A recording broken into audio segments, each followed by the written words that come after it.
Welcome to Savvy Business, Life Unscripted, with your host, Christina Rivera, where our guests share their wisdom and valuable business tips, empowering our audience to expand their personal potential.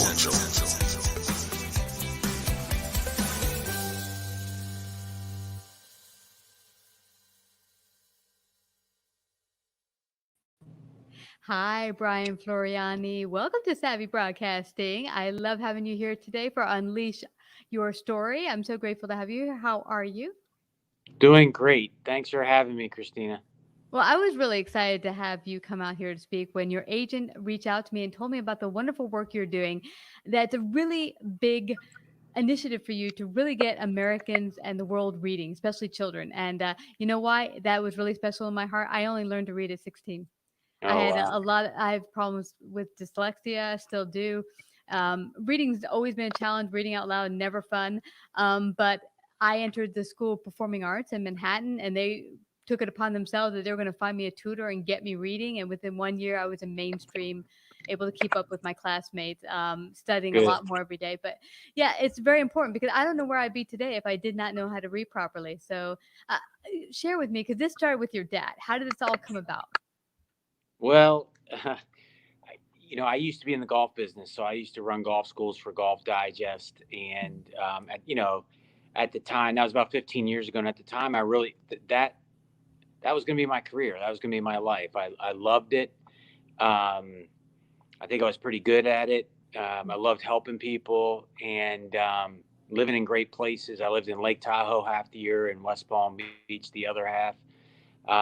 But where all this changed was about 15 years ago, coming up on 16 years, my grandmother and my dad died on the same day. Mm. And I was asked to eulogize them both. And if you've ever written a eulogy or listened to one closely, um, what I recognized in doing that was that I was really talking about their significance, not so much their success. Mm. And the significant part being that they were significant in the lives of others. They did a lot to help other people um, reach their goals and their dreams. And what it left me doing was asking myself three questions: if I were to die today, would anybody have anything to say about me? Would Mhm. it be true, and would it matter? And I really, as I reflected, I really didn't like the answers to those questions.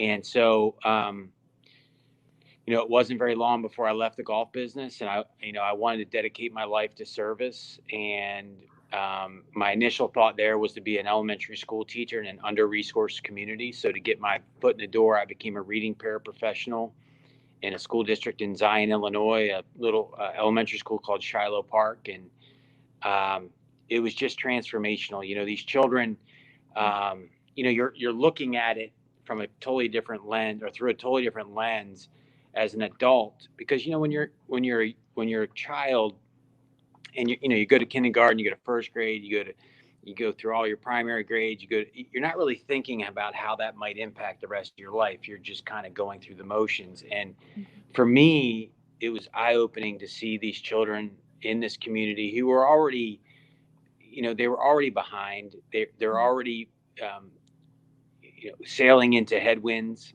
when they enter Yeah. kindergarten. And um, that was really discouraging to Mm. me in a country where we talk about a pursuit of happiness and equity and equality. And my Mm. thought was, man, if these children don't have education, they don't have much chance. And as I looked at these young students looking up at me with all the hope in their eyes that you could have, looking back down at them and thinking it's almost over before it started. Mm. And that was really discouraging. But what was encouraging was the fact that they were very willing participants. They wanted to learn. They wanted to read their way to a better life. Um, but what I recognized is that they were doing a lot of great work in the schools, and they were sending them home to read, and Mhm. and they didn't have any books in their house. Um, Nobody was taken to the library. It really doesn't matter why; it just wasn't happening. Mhm. In the school where I was working, you could check books out from the library, but you couldn't take them home, which didn't make a lot of sense to me. And to make matters worse, what I saw were um, teachers doing the best that they could with the resources they had, lined up at the copying machine, copying off pages of a book, stapling it together and giving it to children, and thinking that that was going to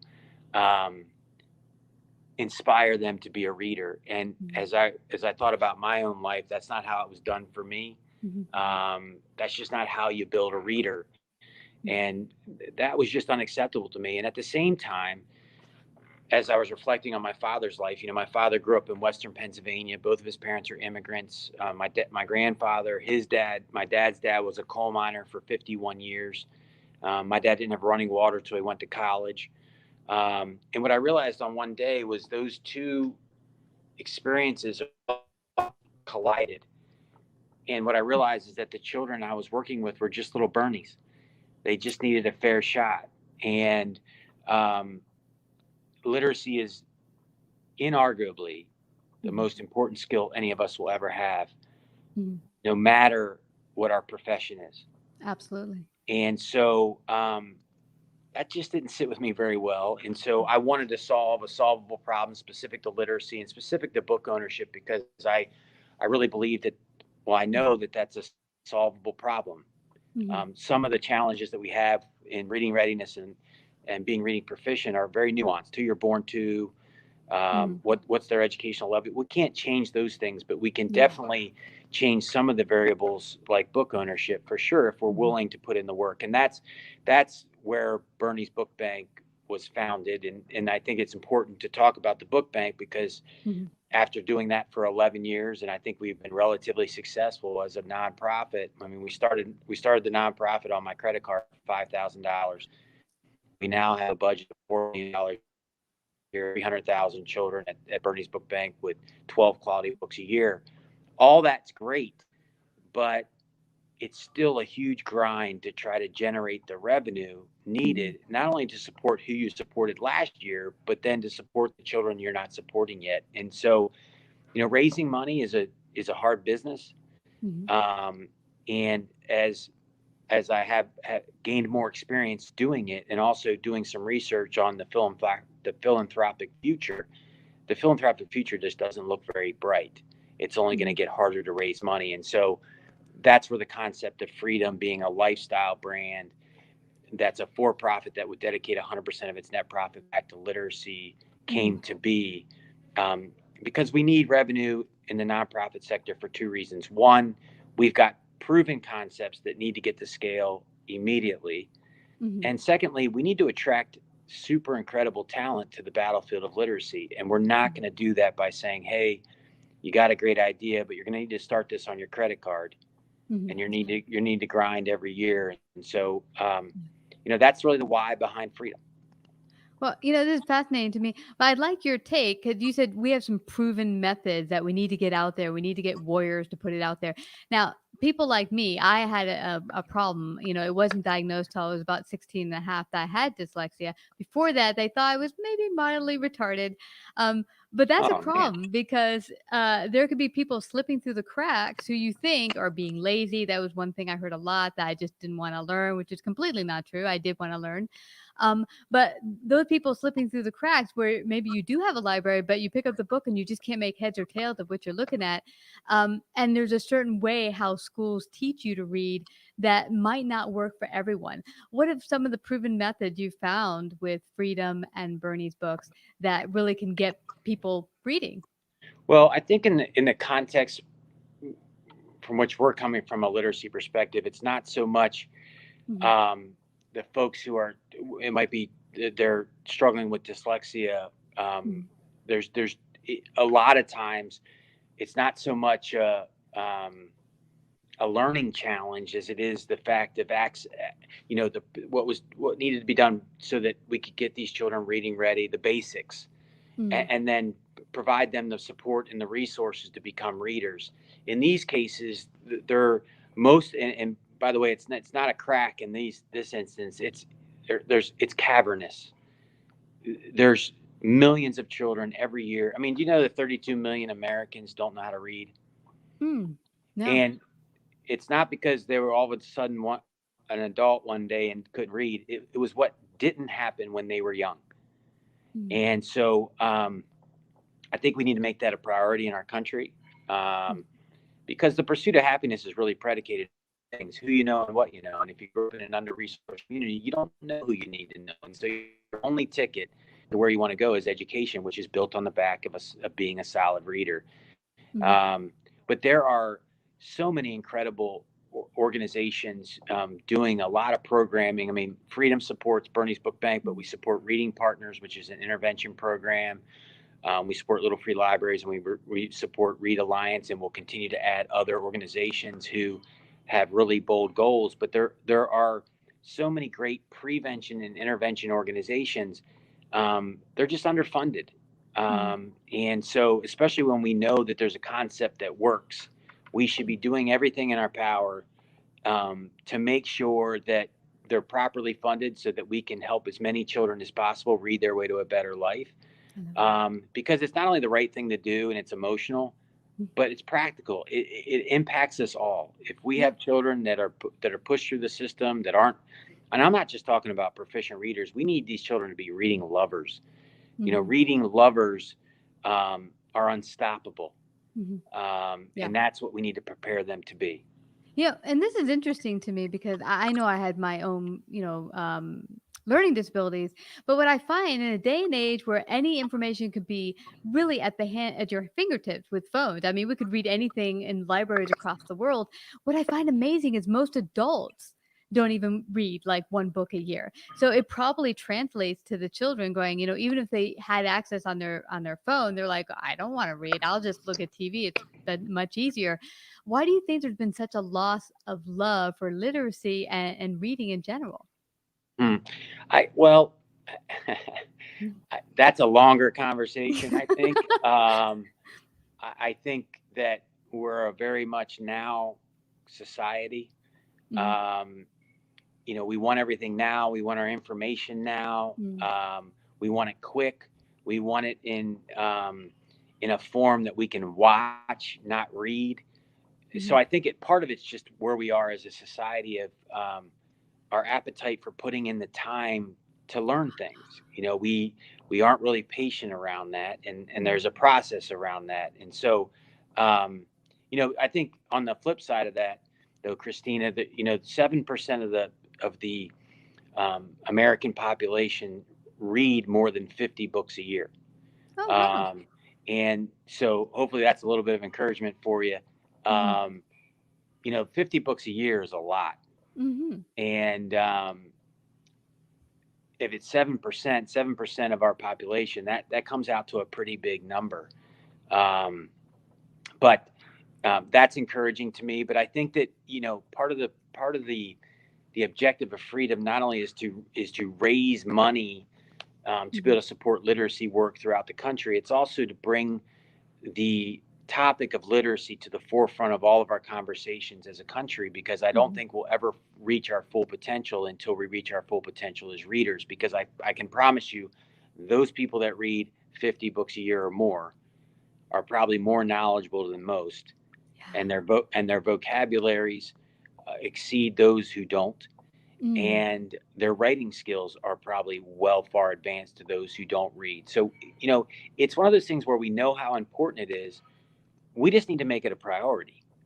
Wow. And that's not. I'm not saying that that's a simple endeavor. There's a lot of competing, as you mentioned. There's a lot of competing factors on how you're going to spend your time. But I think we need to start today in making sure that reading becomes a big part of our culture. I mean, amongst the 20 highest income countries in the world, we are 12th in reading. Whoa.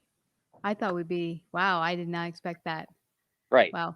So, but, yeah, what's interesting? I had just heard a podcast this morning that mentioned, I think it was Forbes and Gates. They had asked them, if you could have one power, a superpower, what would it be? And they said to learn faster, because there's so much information out there. And if you don't learn the information as quickly as you need to in this really fast-paced world, you're going to be left behind, especially as a business owner. So it got me to thinking, to read. If they were to incite the pleasure of reading into students, to realize that this will be your ticket to whatever you want in life, because the best of the best learn quickly, and you learn through reading. That's right. Well, Yeah. there's a Well, great, part of it. there's a great documentary out about Bill Gates, and I can't remember what the name of it is, Mhm. but it's like 3 segments. And what you see most of the time when he's traveling from one place to the other, it's like he carries around one of those old school Land's End canvas bags, Mhm. and it's packed with physical books, and his assistant is consistently taking the ones out that he's read and putting new ones in. So Mhm. I just believe that, you know, the most successful people, the people that are living the richest and fullest lives, are the ones that are going to read the most, and the ones that are lifelong learners. That's, Mhm. I think that's key to not only being successful from a business perspective. I think just your ability to have empathy, your ability to learn about new things, which makes you more well-rounded, which I think makes you a better person. Mhm. Definitely the empathy piece, and that's why children's books are so critical, because if you can teach empathy and some of those other things from a very young age, you know, it's just going to make them a better adult, and Mhm. it's going to give us better communities, better states, a better country Yeah, a all better world. together. So Yeah. that's right. Yeah, because I think what's going to happen is that when it comes to even reading fiction books, you'll read the experiences of people. You don't live their life, but you get to step into their shoes by reading their story, or reading, fiction stories. So it's such a great way to do that. And we could go on for a long time, I know, but where do people find out about Freedom or Bernie's books and contribute? How can they be part of it? How can they do that? Yeah, so obviously on all the social media platforms, Mhm. of course our website, freedomusa.com. It's spelled freadomusa.com. Mhm. Um, and I think that the biggest takeaway from Freedom is the fact that, as I said earlier, the philanthropic future is not real bright. It's just going to get harder. But it's how do we take consumerism and turn it into activism? And I Mhm. think there's been some really great proven concepts in that as well, that really give us the confidence that freedom. Mhm. There was a future for freedom, and there's a lot of potential. I mean, take Newman's Own, or Bombas Socks, or Tom's Shoes, or Mhm. Love Your Melon, Warby Parker. These are all companies who recognize that today 62% of purchases that are made with purpose in mind. Mhm. Who made them? How was it made? Who does it benefit? So freedom right now, we're in our infant stages, but it's really about infancy. It's really about awareness. Mhm. We have bold goals. We want to give away $100 million a year to literacy, which means we've got a long way to go to build this company to get it there. But I think that literacy is so important that it deserves its own brand, and we intend to be just that. I love that. And I love your tie that freedom really comes from knowledge, and that comes from being literate and being able to read. That's That right. with that comes a life of freedom, because now you can really purely design your life. That's right. Yeah, Yeah. it's interesting. We obviously did a little play on words with freedom, Mhm. um, but I think it is a coincidence, but it's telling that the word read is within the word freedom, Mm, because you're never truly free until you can read, absolutely. um, and we know that. So anyway, it's just a pleasure to talk to you. I appreciate your interest in what we're doing, Yeah. and bringing awareness to what we're trying to do. It means a lot to us, um, and it means a lot to Literacy for All. So I appreciate it. Yeah. Well, I really appreciate the work you guys are doing. And just so everyone knows, they can go to freadomusa.com, find out more today about the wonderful work Brian is doing. Thank you so much for coming to unleash your story today on Savvy Broadcasting. Thank you very much. I hope to talk to you again soon. I hope. Absolutely. Keep me posted, Brian. Okay. Bye bye. like, subscribe, and share this episode. To listen to more savvy episodes and savvy biz tips, go to www.lifeunscriptedradio.com. To find out about our paid sponsorship opportunities or how to become a guest, email Christina at lifeunscriptedradio.com.